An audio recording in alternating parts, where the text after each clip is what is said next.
What's up, everyone? Welcome back to the Baschamania podcast. I am your host, Justin Bash. This is episode 20, and I am pumped for another great episode. This weekend's Bill Farrell definitely lived up to the hype. If you didn't listen to the last episode with Reese Humphrey, where we chatted about it from both an athlete and coach standpoint, and really from a fan standpoint too, give it a listen. It has some great context and has a lot of good substance, diving into how important this weekend was and what's coming up in the wrestling scene. If you're a wrestling fan, you know that we are in the midst of the Olympic season, and especially because this podcast focuses so much on men's freestyle, I'll kind of hone in on that. This weekend we had 6 more freestyle men qualify for the Olympic trials in April. 2 of which, by the way, have already been on the podcast, that being Seth Gross, who qualified at 57, and Jordan Oliver, who qualified at 65.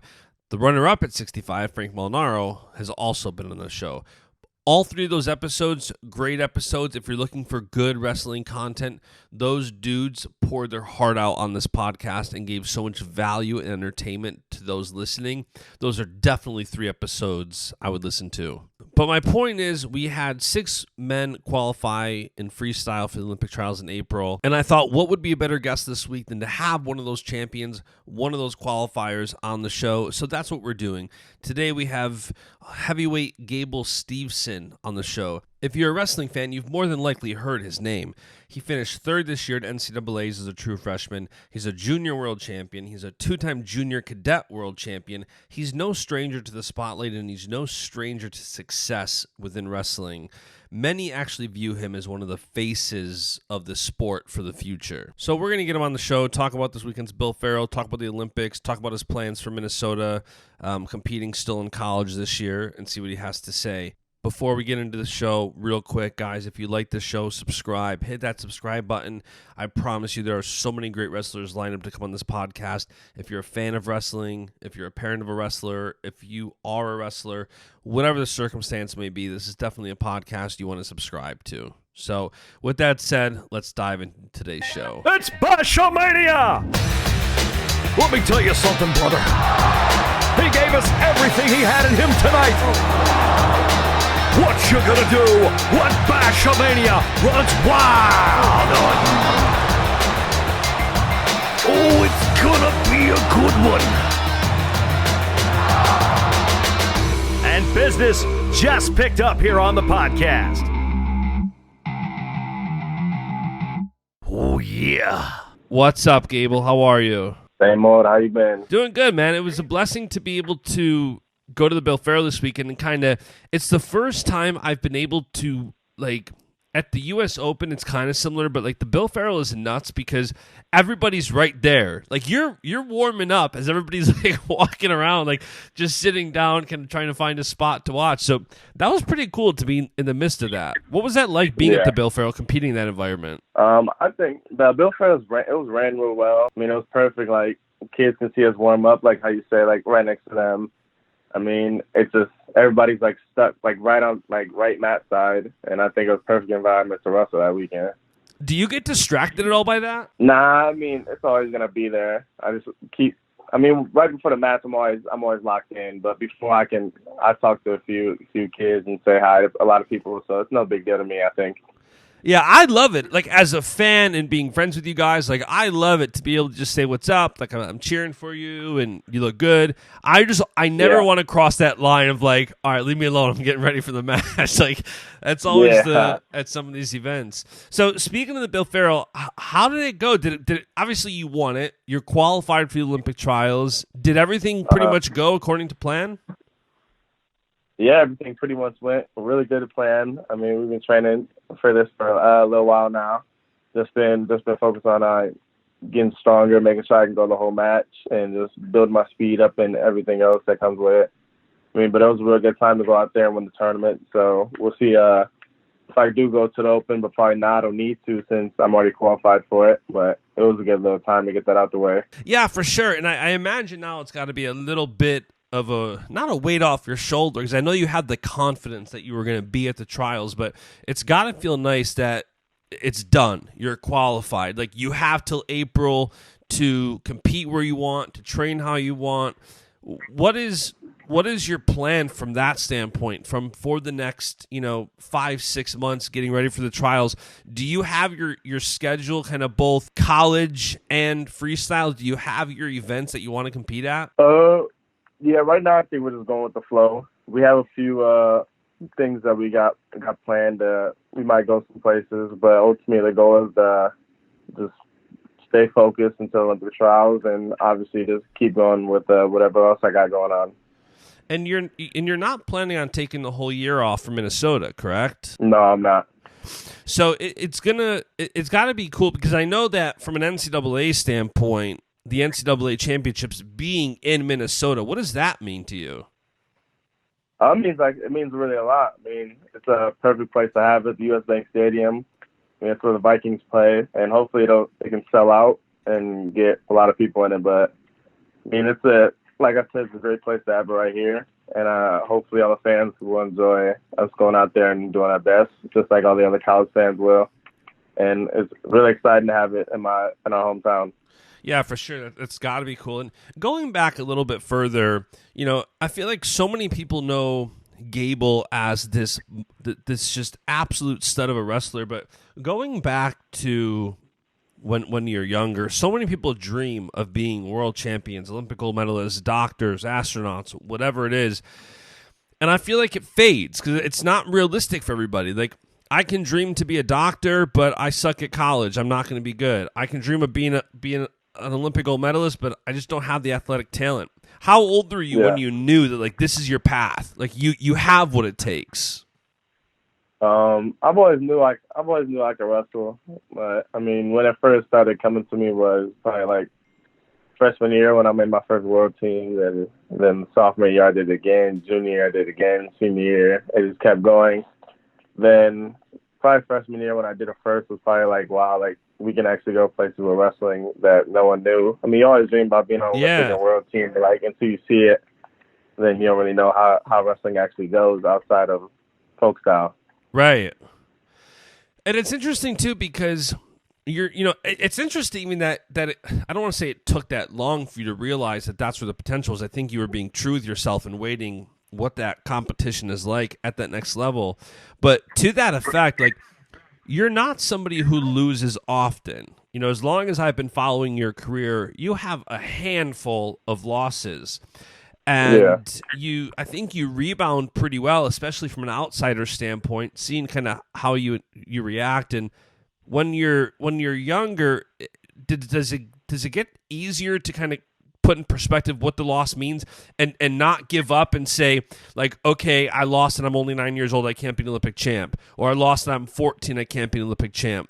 Like, does time help you with that, or what's that process like to when you have the self-awareness that says, no, I'm good enough and this loss doesn't define that Olympic dream, this loss doesn't? Like, when does that shift kind of happen? I think it happens when you really figure out what you want to do with wrestling and how you want to mature from it. When you're younger, you're just going out there, and the main goal all the time is to win. Like, when you're younger, it's always like you have to win. It's mandatory. Right. And it is now, but as you get older, you figure out that you got to do all the little things, and sometimes a loss or two can help you figure out what you really need to do to get on that platform to keep going up. And how do you... I'm always fascinated by high-level athletes, especially wrestlers, who rebound so well from losses. Like, I've seen your losses over the last couple of years, and again, it's less than a handful. What's your perspective like when you do lose to maintain that good perspective? Because I know there's guys who they lose and they go just kind of sit in a room and pout for months, and I get it, because I think I might do the same thing. But you seem to have a good perspective on loss and how it can further you. Like, how do you keep that? How do you rebound from a loss and use that to get even better? I mean, I'm still really young. I'm 19, and obviously, like, losses can mean a lot, but in the long run, I still got a long ways to go, and I feel like that with winning comes a few losses, and everyone knows, like Jordan will tell you, Kyle will tell you, David Taylor has lost many times too. And it's a part of how you can grow as a person. I mean, wins and losses don't really define you in your life, but you gotta make sure you keep your head straight and can't let a loss take up your life, because as you see in like a lot of people back in the day, I mean, they lose an Olympic spot, and it's just, some people can go crazy from it. But I believe that, like a lot of people say, wins and losses don't define like who you are as a person. It just defines the one spot that you are in on the wrestling mat. So I feel like it is a big deal, but to me it's just another stepping stone to keep going forward. And does it make it harder or easier to accept losses when it doesn't happen as often? You know, that was always one thing I'm fascinated by with certain people who don't lose a lot, that, you know, you don't kind of get into that routine of losing on a big stage. So when you do, does it make it easier or harder that you don't lose that much? I think it makes it easier, because, I mean, a lot of people will tell you, like a lot of people who win a lot and they lose one time at like a big tournament, they come back a lot smarter and harder, and how their training went and how their training has gone since that loss. And so I feel that losing on a big stage like that is actually, it's hard, of course, but I think it's easy to regain who you are and to make the little adjustments to come back and win the next year. And does that give you more confidence knowing that you know what you can work on? Or what's it like from a confidence standpoint? Because I know that, like, I was just talking about it last week to somebody, that I love when I lose like a year later or 2 years later. For me, it's not on the map, but it's in business. I love when I suffer a business loss like a year later, 2 years later. Once you kind of rebound from it and you mature from it and you see what you gained through the loss. And with wrestling, it's like you don't kind of have that time to look back, because you have to, like, wrestling is such a brutal sport that you have to focus and you have to lock in on getting better, and you have to lock in on looking past it. And you also have to not lose confidence. Does your confidence not waver through the loss because you have that self-awareness of knowing what you're potentially, how you're going to get better through it? Or what's that like? No, I don't think my confidence has wavered through it. I mean, I took the loss last year to Anthony and Nick, and I think through them losses, I think you grow as a person as a whole, and you grow in wrestling, and you grow in life. So I think, like, losing like that in them big spots, they can bring your confidence down for a little bit, but in the long run, you see how far you actually made it in the tournament, how little of a step you need to take to get the win. And to that effect, too, of losses, I think one of the other cool thing, win and loss really, is you're growing up in an era, like you said, you're only 19. You're growing up in an era now where athletes and anybody who has a potential reach and influence is not struggling, but they're focusing on building their brand, because you have tools like Instagram, Facebook, Twitter. You have these platforms where you can build an audience and you can be role models and you can set yourself up for brand deals in the future, maybe sooner rather than later if the NCAA passes this law with college kids being able to profit off their likeness. But you have these other elements, and I know some people get really distracted, and I see both sides of the spectrum where I talk to guys and Burrow says, like, listen, I've stayed off of social for 2 weeks and lost a tournament. I've stayed off of social for 2 weeks and won a tournament.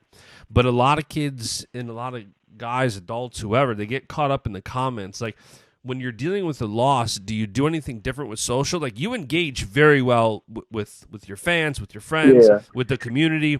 Do you notice that you do? Does it make it any harder or easier when you lose and you deal with social, or what's that like? That's a really tough one, because, like, when you lose, I mean, especially like last year, when you lose, like, people can call you overrated. Yeah. And just like Jordan mentioned, you can stay off Instagram, Twitter, and all that other stuff for weeks at a time. You can win and lose. It's just I think it's really just what you look at and how long you're on the app for. I mean, you can get so caught up in Instagram and how many likes you get, how many comments you get, who's commenting at you, the bad and good things people say to you. It's always people always say that don't pay attention to it, but it's actually hard not to, because right. They're talking to you in the in the long run. And so, but it is hard. It is hard to not focus on all that. But I think for me, it's like really easy because in the end, we're all athletes and we're all going to get talked bad about in some way. And we're all going to be talked good about when you win and when you lose. People are going to have their comments on why you lost and how you did. Yep. But, I mean, it's all just how you take it at the end. Do you, like I said, you do a really good job with engaging with people, and I feel like so many wrestlers don't because they just either, some coaches I know are old school and just it's like, listen, stay off of social until you win the Olympics and brand deals will find you. And we're kind of navigating away from that era where you can win and get good brand deals. Nowadays you win and then brands look at you and say, okay, great, but what's your reach? Because the guy who placed fifth might do better for us because his reach is 3 times the size. Like, are you finding yourself focusing on growing your brand through social, or are you just having fun? Like, you know, as you win, you naturally, your audience gets bigger. You're in front of more eyeballs when you win, whether it's the Bill Farrell or NCAAs. There's obviously different audiences, but the more you win, the more you build your audience. Is it something you focus on a lot, or do you just kind of have fun with it and take it in strides with what happens? I think it's a little bit of both. I mean, I like to have fun with my Instagram and just comment funny things in all my friends' pictures. And obviously, likes will come with it, and winning will come with followers and people saying good and bad things, like I told you. But the growing the brand part, I mean, I feel like I've always had a little sense of humor on me when I go out there and wrestle. I mean, a lot of people could say bad things and good things about it. But, I mean, in the end, I feel like I'm growing myself as a person and my brand and who I am. But also in the end, it's mainly just having fun on Instagram and Twitter and just not letting people tell you what to do and just being who you are. Is it a process of like constant self-awareness to make sure you're keep having fun, or is there just no kind of thought to the aspect of, like, for me, I know I'm constantly trying to reevaluate, like, what am I putting out content-wise for potential clients and making sure what current clients see, and, you know, now that I'm married, like, not kind of oversharing. And do you give it much thought, or is it just kind of, again, going with the flow with it? A lot of it's going with the flow, but, like, a lot of, like, my day-to-day things I don't put up. Like, if you look at my Instagram, it's just, like, wrestling pictures. Sometimes I post a picture of my outfit, but I kind of, like, step back from doing that because, I mean, it's just, I like having this, like, I like designer clothes like everyone does. Yep. And I like wearing nice things. Everyone does, too. And I kind of, like, refrain from posting that stuff because I just don't want that attention on me. Like, oh, you always got nice clothes on. But right. Really, it's just like I'm just like you guys, and I like to wear the basic stuff, too, but can't really front for Instagram like that because the whole world does. Yeah. And so, but I mean, there's always a little block to it. I mean, I don't like to post too much out there on my daily self. I post what I have to, like a picture of me wrestling, winning a tournament, a little nice picture. But other than that, I don't really post nothing else out there. Just keep my private life to me, and whatever I need the public to see, I'll show a little bit. Yeah, for sure. I think I'm the same way, and I think that's a good approach, especially if it doesn't distract you. And like you said, like when you win, it's great. People, you know, they're kind of, I don't want to say bandwagon fans, but you get a lot of. I actually remember vividly because it's always so obvious how not just bandwagon fans, but everybody's very supportive when you win. And I remember, I can't remember what tournament it was specifically. It might have been after you lost at Junior Worlds. I remember you posting something like, listen, thank you to everybody who reached out, like after the loss. I think that was Junior Worlds. It was on my Instagram story, Yeah. Yep. And I remember thinking, like, you know, that was one time that I'm like, I always, like, I try to kind of go with the feel with how I think somebody is, but like I'm always trying to encourage people and, like, you know, I want to support somebody win and loss. And that was a reminder to me to be like, listen, these guys need that, like, support, and they need that love, like win or loss. And it's so easy to pour out the love when somebody wins. It's like, man, what a great tournament. You did awesome. You looked good. Oh, yeah. But even in loss, go ahead. I went from my past with championships, I would go, when I won Junior Worlds my third year, my first time going to Junior Worlds when I won, my phone just was blowing up with text messages. And the second year I went and I lost, it was like no one knew I was there. Like I only got like Right. 5 text messages. It was from like my mom, dad, my brother, and like 3 others. Like no Instagram follows, no nothing. And I posted that. Then I was just like, it's all gonna change when I come to NCAA season, and it did. Yeah, and it's nuts, man. It's just crazy how like people take approach to that. Like when you win, like everyone knows you, and it's crazy. That's like that's how life is. Like you win some, the whole world knows. You lose some, it's like you don't exist. And that's always been my conviction, like especially lately. And once you posted that, honestly, ever since then, I've been like purposing more to make sure I reach out to you guys, like if there's a loss, because it's like as a fan, you're hurt too, and you don't want to you don't want to bring it up. Like it's obvious, but as a fan, you're like, oh, I don't really want to. Like he lost, he's probably not in a good mood, but like you kind of need that. Like you need that love and support. And like honestly, ever since that post, I remember like I'm like, you know what, he's right. Like. I got a purpose in my heart to like reach out to these guys, like if and when they lose, like they're devastated. I feel like wrestling is such an intimate sport too, where it's like as a fan, you can't eat when you're watching. You're standing up. You can't do nothing. Like you're into it. Like you feel it. I remember Reese just told me last week on the last episode of the podcast, like as a coach, he feels it from the corner when a guy gets his arm raised or when he suffers a loss. And I think as a fan, you kind of do the same thing, but it's interesting to have that perspective too of knowing that kind of guys need that support and love when they lose too. But so going back a little bit to the actual wrestling side of it, you won the Bill Farrell, you qualified for the trials. What are you like? What's your kind of mindset like now? Like you know who's going to be there, you know your talent level. Like what's your mindset going into the trials, and knowing that you have the talent to make the team, and you have guys who are at the same talent level that you have. What is your mindset going into that to be the absolute best and make that Olympic team? I mean, it's going to be a lot more serious approach. I mean, it's how I approach every tournament, just my best effort and just lay it all on the line for my 5-6 matches that I have to. I mean, it's the same thing every time I go to a random tournament. If it's just a local tournament, it's the same mindset. Just I gotta put points on the board and can't let it get into the ref's hands, and just can't let someone else control the match I want to wrestle.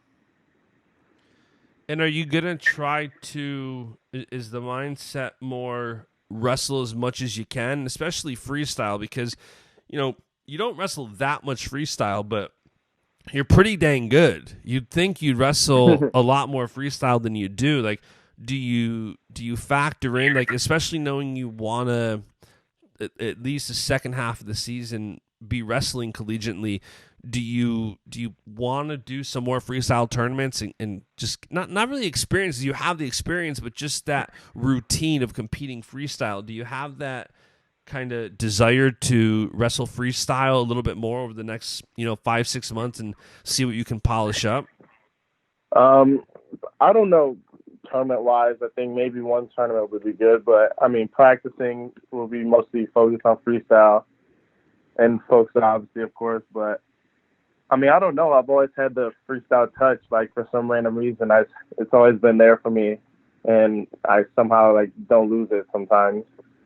But the main focus is just work both and just be ready when I need to go. Have you wrestled international tournaments aside from the World Championships? Yes, I went to Belarus for the Medved. That's right. I forgot about that. That was the only one. Yeah, that's interesting. But still, so you're obviously a fan then of the side of the argument that wrestling's wrestling, and it doesn't matter if it's folk style or freestyle. If you're a good wrestler, you'll figure it out. Yeah. Because I see some of these guys that are saying that there's a difference in, your approach, but a lot of the top-level guys are all the mindset of, listen, if you're a good wrestler, it doesn't matter what style it is. You're going to go out there and do your thing. The differences are so small. Do you change it up a bit in practice, though, knowing you have especially this year, have such a hard focus on freestyle? Yeah, we've mostly been wrestling freestyle.